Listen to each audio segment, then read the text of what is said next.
Nag-speak in tongues, then na-interpretation of tongues. Mm. So, grabe ka ni maghisgot ka, Holy Spirit, brood, okay, dako kayo ni ka na, lapad kayong explanation, ani, pero, ano lang sa sa kapikas, sa one side, sa Espiritu Santo sa Ginoo. Now, ang Holy Spirit, na mausugod ko, who is the Holy Spirit? Kinsa man ni ang balang Espiritu Santo? Ang tubag, nagayon diri, mao kini ang ikatulo nga persona sa Dios. No, God the Father, nagtuta God the Father, Diyos Amahan, Diyos Anak, Diyos Espiritu Santo. Mabitan ang usahay mag-amputa sa ngalan sa Amahan, sa Anak, sa Diyos Espiritu Santo. Wala nang taysay. Tapos, ato lang gi-acknowledge. So, napasabot nga, from the Godhead ba, nga ang Diyos Amahan, Diyos nga Anak, Diyos Espiritu Santo niya. Di pamatudan kining tulo ka persona sa diya nga nag-create ang Ginoo o kanan sa kalibutan. Let us make man in our own image. Image means kanan, let us, nagpasabot nga dili lang kay si Jesus Christ kasi ang langit ng Ama usara. So, tulo sila nga naghimo sa kalibutan. Okay, so anita na may nayon dire kining sa Old Testament ning gawas ang pagka-Dios sa langit ng Amahan. Ano ba na ta? Nya pagka New Testament ning gawas ang buluhaton ingon nga anak sige nung si Kristo. O pagkaman niya ng usad niya o pagsaka niya dito sa gingaran sa langit, ning puli ang wala ang Espiritu Santo. Na may bawa na nato sa John 14, no? 1, the whole chapter.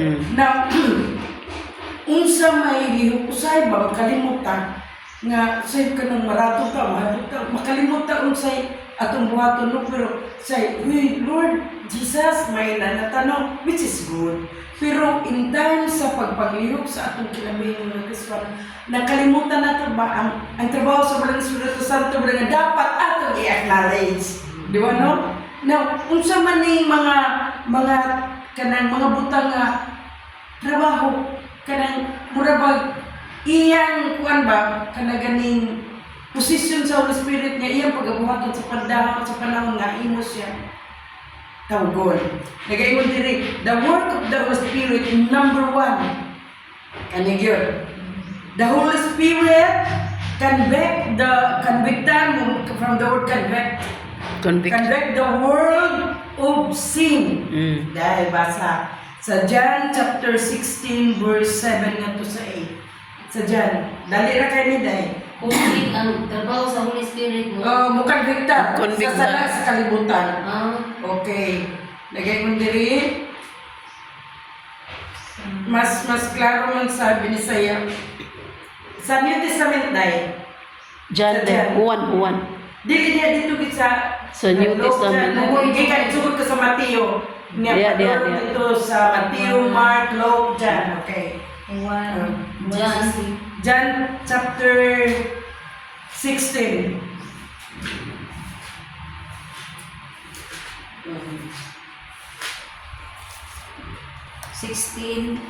Verse 7. Nana day? Apan ang tinuod mao nga mas makaayo kaninyo nga biyaan ko kamo kay kun dili muanhi kaninyo ang magtatabang apan kun mobiya ako ipadala ko siya kaninyo. Unya inigabot niya iyang pailhon ang mga tawo sa kalibutan mahitungod sa ilang sala ug sa pagka matarong ug sa silot. Okay. So nagayon diha nga naghisgot kini sa pagkayag ni Ginoong Jesucristo ngadto sa langit. Nag-uol man ang mga apostoles. Ang iyang mga tinunan ayaw mo kagulit na tro mo. Kaysa diha mo kung sa mo kaya po akong ipadala ang akong balang Espiritu Santo. So representative, so there's a perfect time for the 3 persons in one Godhead. nahuman ang trabaho ni Ginoo sa ilang itong amahan sa Old Testament. Nya pag-abot sa New Testament, ning pakita ang iyang ministry ni Ginoong Jesucristo, mapagluwas sa mga katawan. Pagkayab niya, muna na sad ang ministry sa balaang Espiritu Santo. Nakuha na ninyo? That's why mayroon ko nga, now this is the dispensation of the Holy Spirit. Mauni karon ang unta ba? Kung baga kung sa lain sa kinalabutan ng mga kuan nga millennial, millennial naman yung kuan. Pero karon sa Kristohanong side sa itong kinabot, naata sa dispensasyon sa grasya sa balaang Espiritu Santo. So, unsa man ang pagpamatch ng Espiritu Santo, pagkaligtar, pagtanong, pagpahinumdum sa kasalanan sa mga katawan, mukonbensya. So, adunay tulo ka conviction sa balaang Espiritu Santo. Number 1. Ano pa sa number 1 ha? Nga He convicts the world of sin. Tulo ka conviction sa balaang Espiritu Santo sa tao. Ha? Akong karon tulo ka pamaagi sa pagtandog sa balaang Espiritu Santo sa tao, which ako lang na-experiencehan. Number 1, nag-experience niya through the Word of God. Kinsa may naka-experience niya sa diya, I don't know, si Day Leslyn, itatingin niya pag first time na nagsimba, datayin ko kung ako'y nagwali, no? Then, pag wali na ko, tingala na ko mo, buwan nagsigi ko buwali sa puno sa Diyos. Deliver ko, mabi ko kailan niya. That's her first time. Pagkuhan niya, okay ba ko siya ilibati? Pero deep inside, believe ko sa Ginoo, Lord. Pinipulong ka rin na akong i-deliver niya, pinipulong. Salamat na imunin na buhay sa matapos sa mga simang ka. Well, nagsige ko buwan, siyempre, makakita ako kay atubang daw na ako. Sige, kitsa hirap. Si Dailinlin? No, Kaya, Iya. Sige siya gila. Okay. So, nag-ingon na din ko sa Ginoo, Holy Spirit, deep inside me. Lord, salamat na naakay kitandog sa inyong ulo. Ito sa kasing-kasing sa tao. So, diri, nagpasabot nga, buhay ang pagpumat sa Balaang Espiritu Santo. Amen. Amen. So, wala gani ito kahibalo sa iya, pero ang Ginoo na kahibalo man. So, through the Word of God, sometimes, usually, in the last days of time, pakita na dito sa iyang gahog na tandog siya sa kinasulurang bahay sa kinamit sa tao, which is the heart. No, niya usay tandugon ka sa wali, usay tandugon ka sa alawiton. Tinood ba dahil? Tinood. Tinood. Amen. Tandugon ka ba nga? Kanang first time pa nimong nadunggan, mura mag-struck down dahil sa imong kasing-kasing tulo lang imong ulo, usay maulaw ka pa. Kaya that's your first time. So, munang ingon nga, muna buhat sa Balaang Espiritu Santo, nga dili mahimo sa tao. So, nag-ingon diri nga, through the Word of God, unya nag-ingon sa siya diri, mukonbiktar siya sa sala, pinaagi sa pagbadlong. No? Nain nagwali. Si Day Jocelyn, nagkawan siya nga, through online, no? Share ka sa pulong sa Diyos. Sulti lang sa pulong sa Ginoo, dili man kita'y mamuluas. Ang kahuman sa Balaang Espiritu Santo, why nga, imong gi-release ang pulong sa Ginoo. Pinagi sa imong baba. Sa diyang nagawas na ba? Nagsugod na sa pagpaglihok ang gawin sa Espiritu Santo. Bisaglayo siya. As long na nadunggan niya, nagapaglihok na ang gawin sa Ginoo. Nanayin ang pulong sa Diyos. Sa diha ba-release ang pulong sa Ginoo gikan sa baba, sa nagsulti, dili kini balik nga ra kanang walay pulos. Amen. So, convicto sa masala sa kalibutan niya, lagay mo din, mukonvince siya, ang Balaang Espiritu Santo, muhatag ka ni mo pag ganang tandog mga pagkinuso. No? Tinood. Na ako yung na-experience yan sa katao nga, kanang killer dito siya, nining anak sa simbahan. Kay, wala ba ito si Pastor James, kay trabaho. Nangay o kwarta. Yung mo ko ikahatag atong panahon na. Kaya pa man ito, ang sweldo ni Pastor. Di, ang akong gihatag bugas. Ganun, kay mamaya hindi yun nga. Palit ang bugas. Kanina lang. Nawa pag before sila nalakaw, nag-ampo ko sa Ginoo. Nag-ampo ko sa Ginoo, pwede ba Brad? Ampuan mo lang before malakaw. Di nag-ampo ko sa Ginoo, nagsiyaw ko. Ano iniwa ko kay baloong sa background sa mga tao. Katuday usa, mangingilad. Katuday usa, Killer. Hello, eh. ay doon ko kung pa bilang pagsabot sa pastor, dato, na ay kwarta sa simbahan. Which is, kanang simbahan na dalipin, grabe gid ka, ultimo. Di pag human ako gampo, nagpinton ko, pag human ako gampo, natingala ko niya. Ang usa, naghirap. Giingon gid siya. Masukad sa kong kinabuhi. Karon pa ko nakadungog ng pag-ampo na murag ng kilod sa tikilat mo anak ng pagkatao. Giingnan ko siya sa kauban niya. Hilak-hilak niya. Murag kang Mario. Lahi ako mati ko. Pero ako, karon kay pagtuwad nila kay magkuha na sila sa nagpasalamat na tungkol sa isiskil.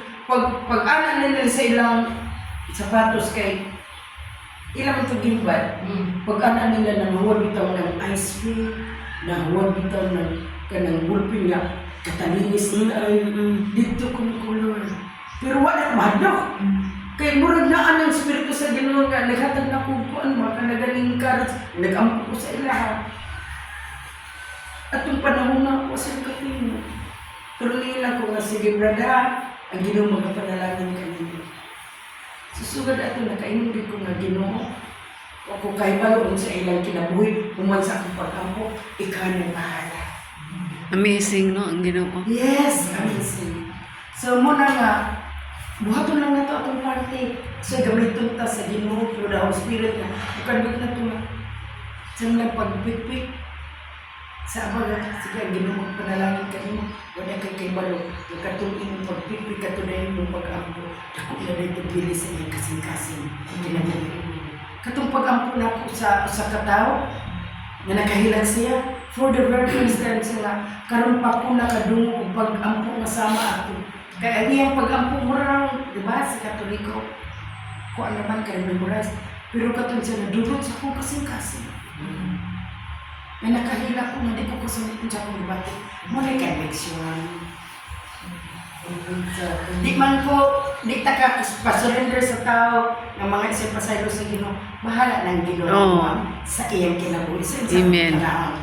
Kaya kulong sa Ginoo once ma-release kasing-kasing sa tao, sama sa liso magitid, sama sa liso tubo na magapamuhat sa iyang kinabuhi. Na ikatulog, mo nang giingon nga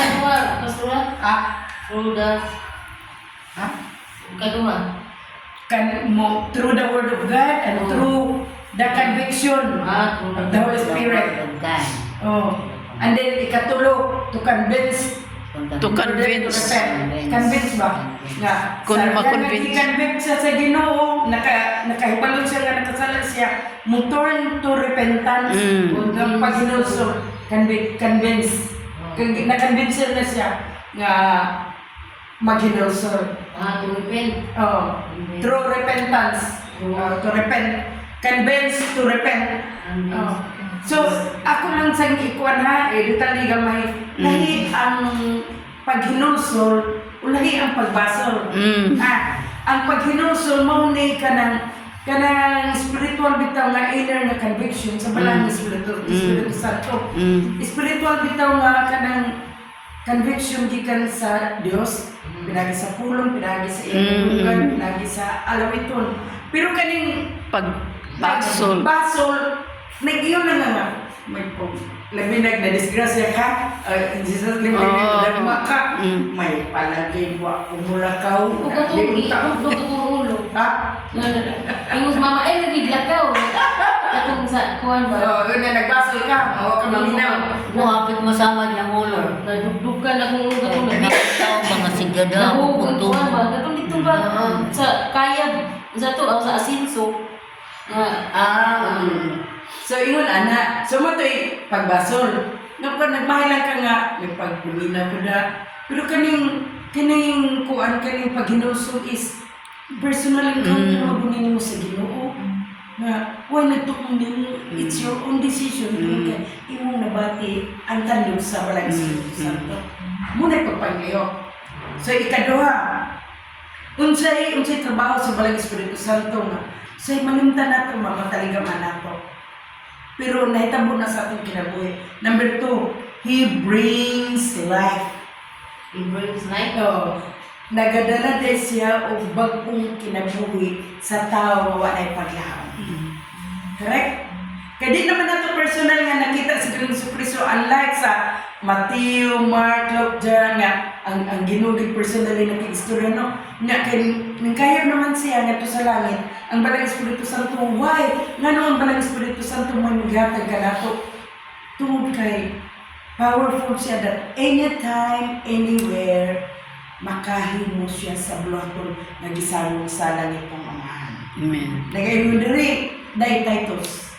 Titus kuan 3:5. Titus.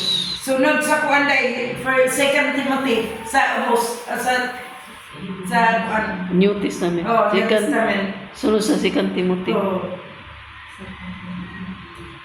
Tanawa ng 2 Timothy diha na. Titus. Dia Titus. Sunod ana dai. Titus. Titus 3:5. Titus na siya Titus. 3:5. 3:5 dai. Giluwas kita niya kini dili tungod sa bisan unsang maayo nga atong nabuhat kundi tungod sa iyang kaluoy. Sige pa. Nga. Giluwas kita niya pinaagi sa paghugas kanato aron kita matawo pag-usab og makabaton og bag-ong kinabuhi diha sa Espiritu Santo. Correct. Dili na ako ha. Aron kita makabaton og bag-ong kinabuhi pinaagi sa Balaang Espiritu Santo. Mao ni kita karon. Spiritually patay na ta diha sa tubangan sa Ginoo. But because kung sa grasya sa Ginoo iyang gugma na karon love month, pero dapat baya ang atong i-celebrate ang gugma sa Ginoo. Kaya nga kung wala ang gugma sa Ginoo sa atong kinabuhi, dili ta mo abot nini mga panahon na nagawas nun gikan sa pagpakasama. Amen. So, ang gugma nga Diyos nun, labing bilihon sa gugma nga nasa kalibutan. Ang gugma sa kalibutan, Temporary. ang gugma sa kalibutan, sa dihang masaktan, magdumot, maglagot, patay pa gani, Mag-suicide. magsasahid pa gani. Pero ang gugma nga nasa Ginoo, muhatag o Kinabuhi og paglaom. Og eternal gingarian. Okay? Amen. Bagong kinabuhi diha sa Ginoo. So mauna na karon magkaingon ta nga anong lumo din ako kasabot nga sa una. Hilumon nga kanilang daan. Hilumon man ko di ko ganan mosimba. Pero nganong sa diha nga naanak. Nagpagliyot man ang Ginoo sa inyong buhi. Pastor kailan nakaani niya sa una pa? Pulo. Bisag Makita silingan lang mo. makita lang ako ni siya pero kanang wala lang. Kailan ko na ako niya. Every time din nga magsimba mi, mulingkod siya sa atmang kanina di ba magliit lang siya. Mama. So may una na nga, grabe ka ang pagpamuhat sa Ginoo. Bitaw. Kinsa ba yung nagtuo nga sa Praise God. Ang taos kalimutan sa Cebu, makitaan na kung Praise God. Hallelujah. ako lang madumduman ka nga. Maingon sila nga na ay nagtukod balay dia sa luyo. Kaya nga naman kay balo ko tungkol kinain mga sinako baka ng ang igsoon ni Pastor may usay masakyan niya ug ang usa sa member nga may masakyan niya na wala gyud ko. Pero sa diha nga unsa ganito nga pamagi nga nagkita taday nagsimba mo. May simba ni. O nagsimba ka. Pag-abot na mo diri, kuha namin na abot. Paliwan so. July 8, Uy, bis. Ngayon, Di- simba di- may pag-aramid. Oh, see? So that's the first time na nag-anak mo sa simbahan. Unya, sige mas lagi nga mag-Bible study niya. Ika may una nga mag-Bible study niya ta sa inyo. Ano? Sige sa inyo nga. Ngayon sila, amiga na sa pastora man. Oo. Mahal mo na sa pastora. Siya may Dili, una pa. mo lagi ang pastora dia ug pastor. Ang pastor dia amigahan ninyo. Nabi pastora kay para ang ninyo mag-Bible study. Wa naman may kaistorya na. Kasi yan naman